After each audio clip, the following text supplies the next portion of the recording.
Olha aí, né, pessoal? Cada vez mais o Brasil se torna o país da inadimplência, né? Sempre foi, mas a coisa se torna cada vez pior, porque números de janeiro de 2024 já consolidados, então, primeiro mês deste novo ano que nós estamos vivendo aí, dão a entender que 66 milhões de pessoas estão inadimplentes nesse mês de janeiro de 2024. Faça as contas, isso é praticamente um terço da população brasileira. Se a gente desconsiderar aí, de fato, pessoas com uma idade aí que não tenha sua própria renda, não tenham o que gastar nem nada disso, o número é muito maior com certeza, né? Então vamos conversar aqui sobre essa inadimplência, sobre quanto que o brasileiro está devendo em média e como que isso impacta de forma geral em tudo, na economia, nas taxas de juros, no cartão de crédito e tudo mais. Mas antes disso, não se esqueça, deixe o seu like e o seu comentário neste vídeo, se inscreva no meu canal se você ainda não for inscrito, considere se tornar membro patrocinador do meu trabalho com valores a partir de R$ 1,99 por mês, você me ajuda bastante dessa forma,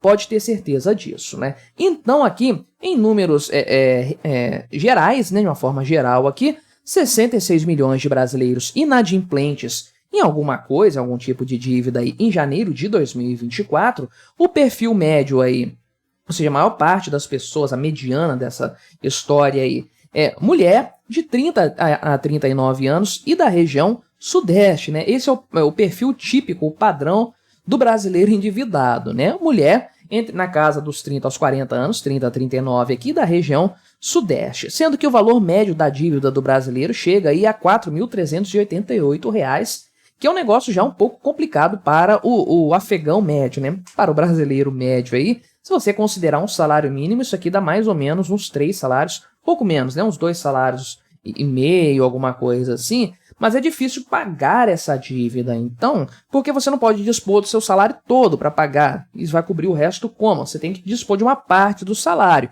Agora, se o indivíduo tem uma dívida pequena para chegar a esse padrão aqui, que não é uma dívida astronômica, não é a casa do cara que caiu, não é um tratamento médico muito caro que ele teve que arcar, não, é uma dívida pequena, isso é uma geladeira e um fogão que ele comprou e não conseguiu pagar, e que, de fato, aí ele deu calote nisso e agora não vai conseguir pagar também. Por quê? Se ele é incapaz de pagar essa dívida lá atrás, por que ele seria capaz agora, né? Mas enfim, já estou adiantando as conclusões aqui, só que isso aqui representa uma subida, né, um crescimento de 3,78% nesse número de inadimplentes em relação a janeiro de 2023, ou seja, mesmo com o programa Desenrola, essas coisas aí do governo Lula, o número de devedores no Brasil aumentou ainda mais, né? Uma coisa assim que demonstra que o Brasil é o país da inadimplência, não tem outra definição a esse respeito. Aqui foi o pessoal da CNDL, que é a Confederação Nacional de Dirigentes Lojistas, e do SPC aqui,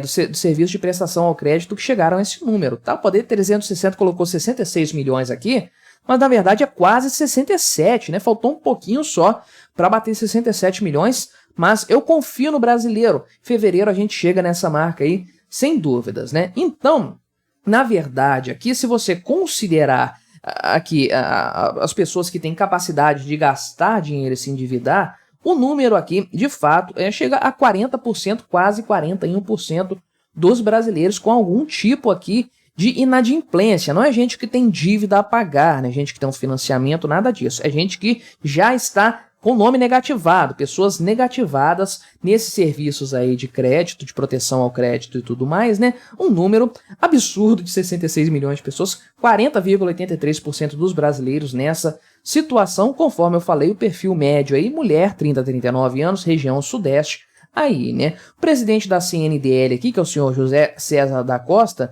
disse o seguinte, né, que geralmente no início do ano as famílias gastam mais dinheiro, né, as famílias têm gastos extras aí, carregam um pouco dos gastos do Natal, é claro, mas aí tem matrícula dos filhos nas escolas, né, tem aí material escolar, tem uma série de impostos ali, alguns que incidem já no começo do ano aí e tudo mais, então isso aí costuma impactar bastante, tem a questão dos gastos aqui nas festas, também ano novo, férias aí de janeiro.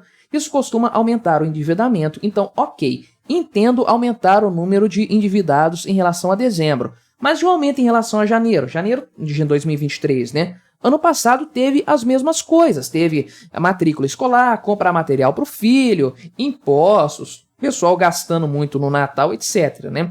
Isso aqui não explica tudo. Pode explicar por que o mês de janeiro tem mais inadimplência, mas não por que o mês de janeiro de 2024 está pior que o de 2023 aí, né? Então, realmente aqui, o valor médio da dívida do brasileiro é de R$ 4.388 e, obviamente, a gente sabe, a gente já prevê isso aqui, que o maior índice de inadimplência é com o setor bancário. De fato, praticamente aí 2/3 da dívida dos brasileiros endividados estão com problemas junto a bancos, né, a instituições financeiras de todo tipo aí, sendo que na sequência vem dívidas, débitos com água e luz, 11%, comércio também 11% e outros aí 7,16%, né? Então aqui de fato, as mulheres são mais devedoras do que os homens, ao que tudo indica aqui, mas não muito, tá? Dentre os devedores, 51,10% são mulheres e 48,9% homens, né? Obviamente, se você pegar um cenário, vamos botar aí 70 anos atrás, os homens eram mais endividados porque a renda familiar estava nas mãos deles aí, né? Agora você dividiu as coisas, praticamente toda mulher no Brasil tem a sua própria renda aí, tem o seu cartão de crédito, a sua conta e tudo mais, você consegue perceber aqui realmente que as mulheres parecem que fazem mais dívida do que os homens, ainda que, se você considerar a questão da personalidade típica do homem e da mulher, isso aqui fica mais estranho, porque o homem tende a ser mais audacioso, né? Tende a não pensar muito em consequências e agir mais no impulso. A mulher costuma ter um perfil de planejamento mais conservador. Ainda assim, realmente, a coisa tá muito pior aqui para as mulheres, né? Aqui a divisão por faixa etária, veja que considera-se apenas 18 anos para cima. Então, todos os brasileiros com menos de 18 anos não estão considerados. E aí o pessoal mais jovem aqui responde por 8% do endividamento. O pessoal muito mais velho, 85 anos, menos de 2% do endividamento. Não sei se estão sobre-representados ou não, porque eu não sei a participação desse pessoal na composição da composição demográfica, melhor dizendo, do Brasil, né? As faixas etárias ali e tudo mais. Agora, o perfil aqui que mais gasta é entre 30 e 39 anos, mas não muito diferente do perfil logo acima, 40 a 49 anos. Isso aqui não considera o sexo, tá? Aqui é só a faixa etária. Não sei se tem alguma idade feminina que gaste mais aqui em relação a outra idade feminina, o mesmo para os homens, então, né? Já em relação às regiões, as taxas aqui de endividamento são as seguintes. Não entendi muito bem essas taxas aqui, se somando vai dar o percentual que foi colocado ali, acredito que sim, né? Mas 9% então de todos os endividados estão realmente no Sudeste, seguidos de perto pelo Nordeste, menor taxa de endividamento no sul do país, né? Olha aí, quem mora no sul, né, pode dizer cada vez mais que o sul é o seu país, porque realmente parece um outro Brasil em vários aspectos, diga-se de passagem, né? Mas, é claro, Brasil, país do endividamento, país da inadimplência, que é pior, né? Fazer a dívida não é tanto o problema é não pagá-la. E sempre que eu trato desse tema aqui, eu gosto de mencionar o fato de que essa é uma questão cultural do brasileiro. O brasileiro tem a sua dívida, o seu calote de estimação, né? Praticamente todos, olha aí, tem mais de 40% com algum tipo de dívida. Não sei se é o seu caso, eu odeio ficar devendo às pessoas, tenho um horror a ficar devendo às pessoas, tem essa característica, sempre tive. Então nunca tive problemas com inadimplência, graças a Deus, nunca tive problema com cartão de crédito, nem nada disso. Mas, poxa, a todo lugar aí você vai ver, você vai ter gente na sua família, seus amigos, totalmente enrolados, porque é cultural do brasileiro, de fato. Acho que essa moto aí deu pra ouvir agora, não é possível, que essa aí escandalizou tudo aqui.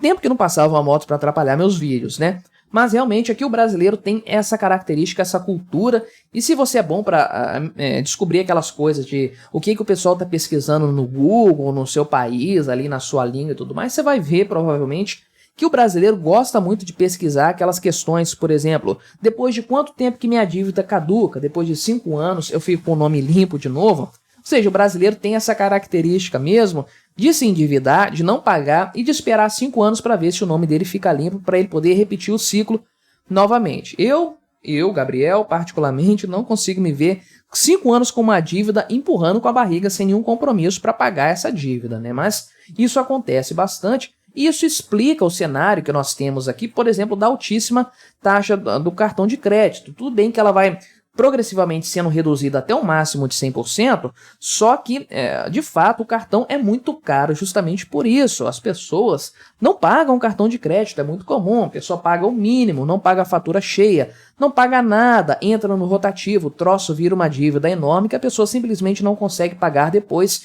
E aí as operadoras de cartão de crédito colocam um percentual ali de taxa de juros muito alto para poder, de fato, lidar com esse risco aí de inadimplência. Esse risco de calote acaba sendo um capital ali de risco muito alto. Outros países não têm isso, eu já trouxe dados aqui para a gente comparar do Reino Unido, dos Estados Unidos, o quanto a inadimplência é menor e, portanto, as taxas de juros para o cartão de crédito, por exemplo, são menores. E aí o Brasil não tem uma característica, também uma cultura muito marcante de um financiamento direto, as pessoas irem no banco, pegarem empréstimo para comprar as coisas, porque o crédito aqui é difícil, as pessoas dão muito calote, como é que a agência bancária vai emprestar para qualquer coisa, né? Então, o financiamento aqui no Brasil é mais direcionado para um automóvel, para um imóvel, uma casa e coisas assim, porque o banco consegue tomar esses bens das pessoas de fato, se as pessoas não pagarem, né? Então, tem essa alternativa para o banco. Geralmente acontece, então, essa possibilidade. Mas